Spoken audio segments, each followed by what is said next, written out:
여러분 안녕하십니까? 물개소리연구소 김도균입니다. 정성호 더불어당 의원이 김용 정진상을 특별 면회하면서 나누었던 대화가 이제 교도관이 기재를 해서 그것이 어떻게 유출이 되어서 이제 논란이 되고 있습니다.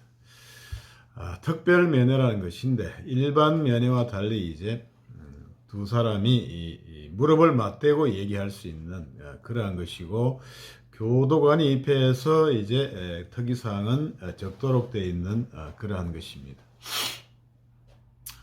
지금 정 의원이 이제 김용 정진상을 특별 면회하면서 했던 대화 중에 이렇게 가면은 다음에 이재명 대통령이 되지 않겠느냐, 이재명이 대통령이 되지 않겠나, 이렇게 얘기했다고 합니다. 그냥 어떤 정세의 하나의 판단일 수 있고, 또 한편으로는 이제 이렇게 쭉 가면 이재명이 대통령이 되니까 잘 알아서 입장 잘 유지해라, 이렇게 해석할 수도 있는 그러한 부분이죠. 여러 가지로 해석의 여지, 오해의 여지가 있을 수 있는 그런 점이다. 기왕의 모든 것을 이제 부인하고 있는 정진상, 김용에 대해서는 격려를 하기 위한 것이다. 계속적으로 격려를 하면서 이제 힘을 북돋아 주기 위한 것이다. 이렇게 볼 수가 있겠습니다. 그러한 내용이 이제 어떻게 회유를 했니 말았느니 이런 걸 가지고 이제 많이 나오고 있는데, 저는 이제 이런 대화죠. 이렇게 가면 다음에 이재명이 대통령이 되지 않겠나, 이 부분에 한번 초점을 맞춰서 한번 얘기를 해보려고 합니다. 이렇게 가면이라는 거 말이죠. 이렇게 가면이라는 말이 뭘까요? 수사가 예상보다 지지부진하다. 구속영장 청구도 예상보다 지지부진하다. 이런 것을 의미하는 것이 아닐까, 이렇게 생각이 듭니다. 올해가 벌써 2월 달이 중순이 되었고, 그 다음에 이제 과거 이제 올해 판결난 조국 재판, 윤미향 재판, 이런 걸 생각해 보시죠. 조국 재판이 1심이 3년을 끌었다고 하잖아요. 3년을 끌고 2년 선고하면서 법정 구속도 안 했다, 이런 거잖아요. 아주 특이하게 법정 구속을 안 한 거죠. 구속을 해야 되는 상황인데도 안 했다는 것입니다. 봐주기 재판이다, 이런 비판을 피할 수가 없는 거죠. 그리고 윤미향도 어떻게 입증이 안 됐는지 이해하기 어려운 벌금형의 판결을 받아서 의원직을 유지하게 되었다. 그런 식으로 재판, 윤미향 조국 재판처럼 끌면 이재명 어떤 대장동이라든가 대장동 재판이라는 것은 좀 그것보다 몇 배는 복잡하고 두꺼운 사건이다. 수사 기록도 많고. 그러니 3년, 2년 끄는 것은 시간 죽먹기다. 1심에 2년 이상 끄는 것은 시간 죽먹기다. 그런 배경이 깔려 있지 않느냐, 이렇게 생각이 됩니다. 이렇게 기소와 영장 청구가 지지부진하고, 또 다른 이제 재판을 비춰보면은 2, 3년 가는 거는 시간 죽먹기고, 항소심 대법원 가다 보면은 4, 5년 그냥 가니, 그냥 기소가 되더라도 형 확정도 없이 그냥 무죄 추정에 의해서 그냥 4, 5년을 그냥 갈 수 있다. 4년 이상을 갈 수 있기 때문에 그냥 재판을 받는 상태에서 출마를 해가지고, 전과자는 아니죠. 재판이 확정이 안 되어버리면 출마를 해가지고 당선이 되어버리지 않겠느냐, 이렇게 그 말을 해석할 수가 있겠습니다.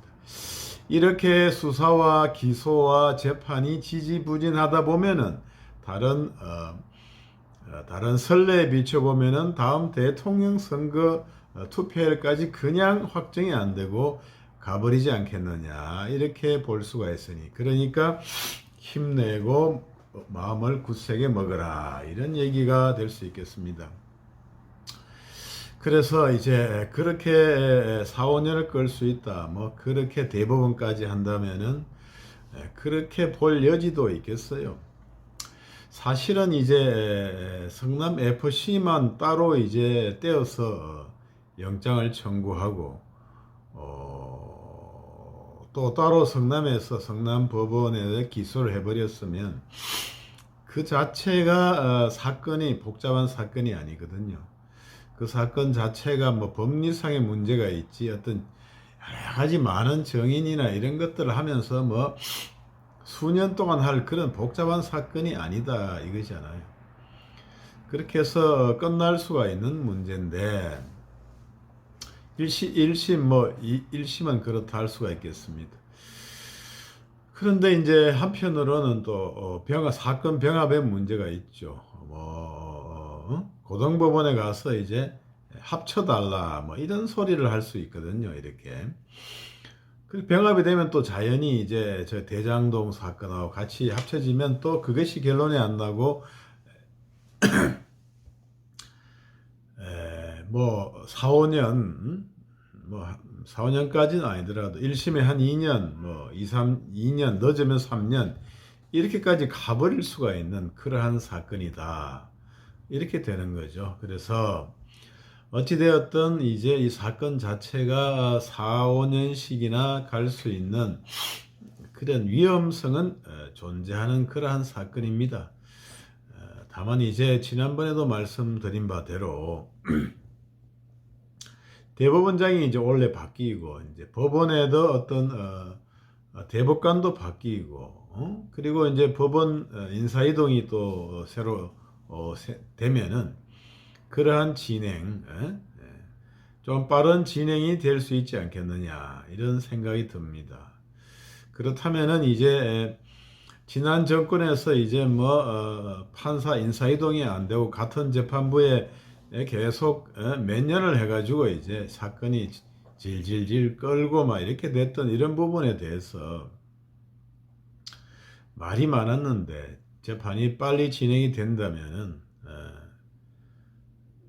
다음 대통령 선거 전에 이렇게 선거 전이 아니죠. 이제 당내 경선 그 전에 대법원 확정 판결이 나올 가능성이 많이 있다 이렇게 생각이 됩니다.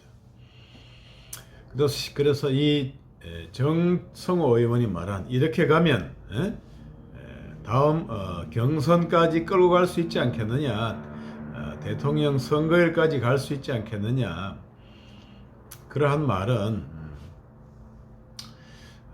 조국하고 이제 윤미향 재판처럼 질질 끌고 그러한 법원의 인사들이 그대로 적용이 된다면은 충분히 가능한 얘기다 이런 생각이 들고, 그런데 이제 그렇게만 되지 않을 것이다. 대법원장이나 대법관이나 재판부가 좀 옛날하고는 좀 달라지지 않겠느냐 이렇게 생각이 됩니다. 그런 것을 알고 또 인사를 대법원장이나 대법관을 임명하지 않을까 이렇게 생각이 되고, 두 번째로 뭐 이렇게 이번에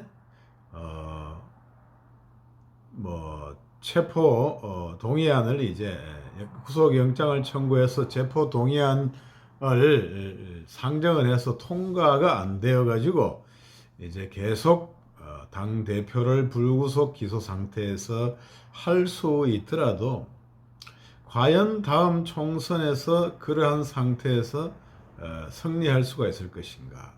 그러면 그러한 책임을 총선에서의 어떤 불리하게 작용되는 면이 많지 않겠느냐? 그러면 공천 학살을 안 하면 어떻게 되겠는가? 비명계에 대한 공천 학살, 공천 배제 그런 걸 안 하고 공천을 잘 할 수 있겠는가? 이런 문제가 있는 거죠.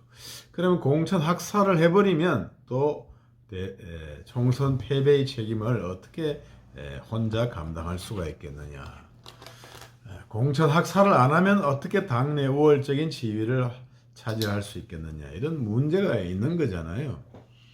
그래서 이번에 뭐 체포 동의안이 통과되지 않거나 영장 기각이 된다면 통과되더라도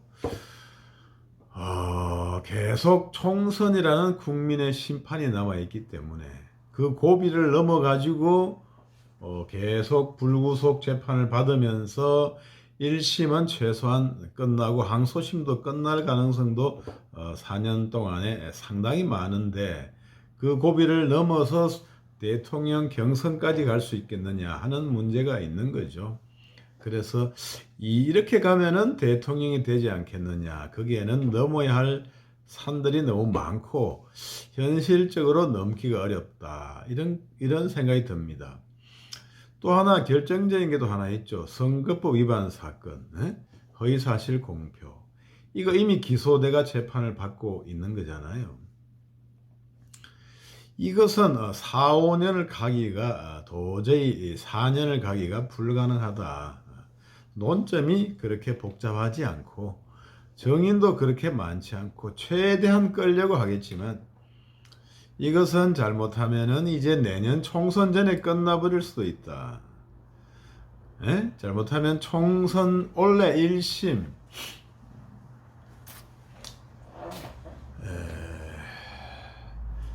그렇죠. 잘못하면 총선 전에 뭐 1심 내지는 항소심까지 끝나버릴 수가 있다 이런 거죠. 적어도 1심은 끝날 수도 있다 이런 문제가 있고 4년 내에 이 선거법 위반 사건이 끝날 가능성은 거의 확실하다 이렇게 돼가지고 이 선거법 위반 사건이 죄가 인정이 되면 이 벌금 100만 원으로 해결될 일이 아니지 않겠느냐. 그 뭐 알았다 몰랐다 하는 건 순주관적인 요소지만 뭐 기억이 안 난다 이랬으면 모르겠는데 모르는 사람이다 이런 부분은 여러 가지 선거에 미칠 영향이 많은 상태에서 그런 얘기를 한 거 그렇게 되기 때문에 100만 원 밑으로 나오기가 쉽지 않은 사건이다 이런 생각이 듭니다. 그렇다면은 이 4년 5년이나 4년이나 끌어가지고 이대로 가면은 다음에 대통령이 되지 않겠느냐 하는 것에 큰 걸림돌이 되는 거죠. 사실은 거기에서 이제 크게 걸리지 않을까. 물론 이 좀 판사를 또 이상하게 만나가지고 이것을 뭐 단순히 법리에 따라서 사안의 경중에 따라서 하지 않고 무슨 이것 때문에 이제 434억을 선거 비용 보전해 줬던 거를 민주당이 반환하느냐 반환하지 않느냐 그러니까 재산이 그들나느냐 그들나지 않느냐 이런 관점에서 해서 그들나지는 나는 것은 타당하지 않다 이렇게 해서 사실상 사정 판결 사정을 봐주는 그러한 행정법에서나 있는 그러한 판결을 한 판사를 이상하게 만나면 모르겠는데 항소심에서 말이죠. 그렇지 않으면 이제 그 판결은 이제 4년 안에 확정이 되어서 다음 선거에 나올 수가 없는 그러한 상태가 아니겠느냐 이런 생각이 듭니다. 그래서 선거법 위반 사건의 산을 넘기가 어렵고 두 번째로 당내의 어떤 역학관계에 따른 그러한 구조 그리고 불구속이 되더라도 내년 총선에서의 어떤 불리하게 국민의 심판 이러한 산들은 넘기가 어렵지 않겠느냐. 그래서 결론적으로는 이 정성호 의원의 이대로 가면은 다음에 이재명이 대통령 되지 않겠느냐 이렇게 전망을 하고 격려를 했다고 하는데 이렇게 가면 이렇게 가지 않는다는 거죠. 세상은 변하고 달도 차면 기울고 화무 11홍이 되는 거죠. 운세란 것이 대운이 있고 운세가 있는데 이렇게 쭉 가면인데 이렇게 쭉 가기가 어렵지 않을까 이런 생각이 듭니다. 권불 10년이고 요새는 권불 5년이고 저기 청와대에서 이제 지난번 청와대에 갔더니 피자 화덕도 있더만요. 그것은 이제 어떻게 가져가지 않았는지 그 피자 화덕을 이제 거기 뭡니까 그 대통령 부부가 자는 그 건물 뭐라 하는지 기억이 안 나는데 거기 갔더니만 있던데 거기서 이제 피자도 구워 먹고 이렇게 했었는데 이제는 다 저기 양산에 가서 북카페 한다고 하지 않습니까? 그래서 권세는 길지 못하다. 그래서 이대로 가면 이대로 갈 수가 어렵지 않겠느냐. 이것이 바로 제 전망입니다. 뭐 검찰에서 구속영장 청구를 검토한다고 하는데 그게 무슨 검토를 아직도 안 했나요? 검토는 벌써 몇 달 전에 다 끝낸 것으로 봐야 되겠죠. 사실은 이제 검토하는 신용을 하는 것이 아닐까, 뭐 숙고를 한다 이런 거 아닐까 생각은 되는데 이렇게 온갖 생쇼를 더 하고 영장 청구를 안 하면 또 웃기는 일이 되는 거죠. 사안의 중대성은 이제 제3자 뇌물 100 몇십억 내지 뭐 1억만 해도 10년 이상이니까 100 몇십억 내지는 40억 두산 건설만 해도 그것만 해도 영장 청구하기에 충분한 것이고 지금 측근 김용 정진상이 대장동하고 사후수레 이런 걸로 다 엮여가 있는데 그러한 사람들이 이재명 시장과 의사 연락 없이 양해 없이 혼자 이 모든 일을 저지른다. 이런 거는 일반인들이 생각할 때 생각이 어려운 점을 생각하면은 영장 청구하는 것은 도망할 염려는 없지만 증거인멸 우려 때문에 영장을 청구하는 것이 순리가 아니겠느냐. 청구를 안 하는 것이 폭망의 길이다. 순리하는 것이 정도인데 고민할 게 뭐 있느냐. 고민하는 양 숙고하는 양 그런 태도를 취하는 거 아니겠냐 이렇게 생각이 됩니다. 결국에는 이 생사는 이제 시간이 빨리 오느냐 늦게 오느냐의 차이가 좀 있는데 그것이 뭐 중요하긴 하지만 그래도 결국에는 사필 규정으로 돌아간다 이런 교훈을 새기고 어떤 욕망 뭐 당장 어떤 만족보다는 올바르게 행동하고 국민의 지지를 얻어야 되겠다. 저기 국힘에 그렇게 대통령 후보 오랫동안 원하던 사람이 많았지만 난데없이 윤석열이가 대통령이 되었잖아요. 열심히 노력한다고 대권이 오는 게 아니거든요. 국민의 뜻에 따라서 소신을 가지고 사심없이 일해야 좋은 결과를 하늘이 가져다 줄 수가 있다. 이런 경우를 한번 새겨봐야 되겠습니다. 이상 물개소리 연구소 김도균이었습니다. 여러분 구독, 좋아요 부탁드리겠습니다. 감사합니다.